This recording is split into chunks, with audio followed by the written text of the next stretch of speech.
guys, magandang hapon sa ating lahat. At ngayon na naman tayo nakapag-vlog guys. Nandito pala ako ngayon sa Tacloban City. Nandito tayo ngayon sa St. Paul's. Kumuha kami ng dugo para pangsalin ng aking asawa. Kasi sabi daw ng doktor, 74 na lang yung dugo ng asawa ko. Katapos yung mga anak, nakasiis. Dito kami ngayon guys. Pati na lang kumuha ako ng ano doon sa blood bank ng TBRMC. May nagkuha rin para dalhin dito para ma-examine yung dugo. Ito dyan sa loob niyan guys. Dito lang ako sa labas kasi yung pumasok yung kapatid ko na lang. Ngayon guys, ito pinaano kami ng dugo.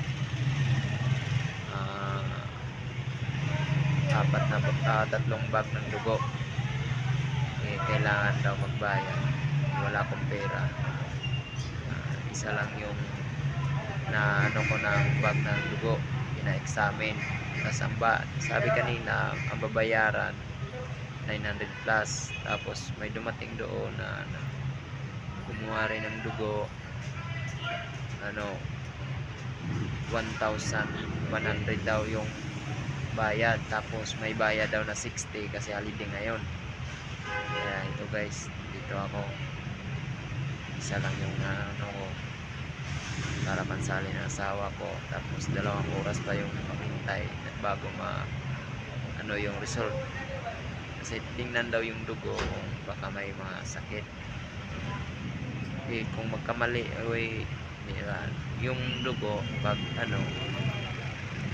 hindi daw may may komplikasyon, which naman yung bayad natin doon kapag examine. Sana tayo ng Panginoon na okay yung dugo na nakuha ko para maisalin sa aking asawa. Kasi guys, wala na akong pera. Pumunta kami dito sa Tacloban, yung dala kong pera 2,500 lang. Kaya minsan hindi na ako kumakain ng kanin. Kain ako ng kanin sa isang bisis ng araw. Ako pa tinapay, ganun lang. So ngayon guys, nandun yung kapatid ko na babae. First time kong nakapunta dito sa Tacloban guys. Hindi ko alam yung mga pasikot-sikot daan. Pumunta ako ng City Hall. Kahapon pumunta ako, nagtanong-tanong lang talaga ako para ko yung lugar na aking pupuntahan, kasi hindi ko pa alam yung mga pasikot-sikot na daan dito. Ngayon tayo sa St. Paul para mag-examine ng dugo, tapos pag balik na naman ako doon sa blood bank ng BRMC Tacloban. Ayan guys,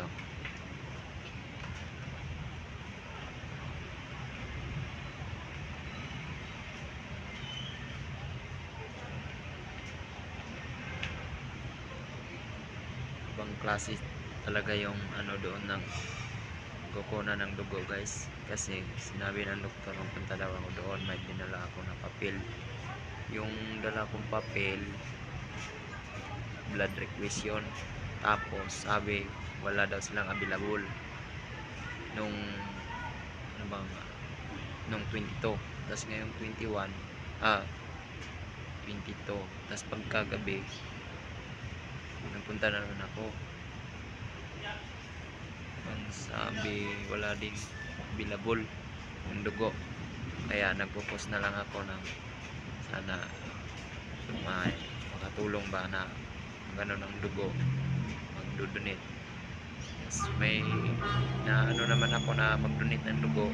Pumunta kami doon para tinanong namin kung paano yung magdodonate ng dugo para masalinan ng dugo na yung asawa ko.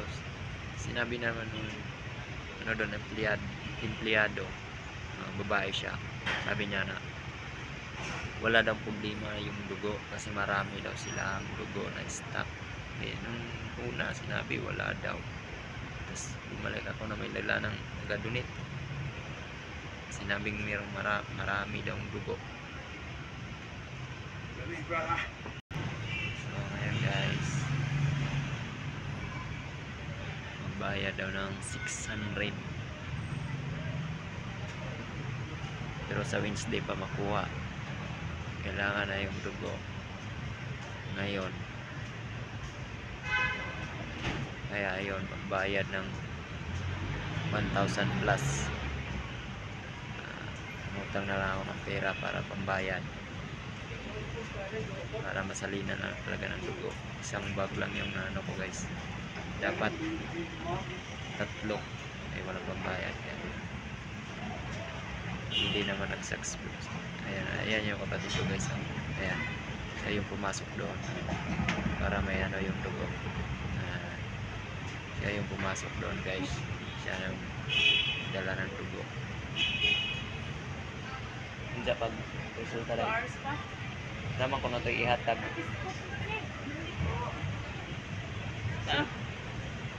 Kamu na ihatag na hotel. So ito na yun guys. So, ito pala yung binayaran guys. Ayan, 1,000.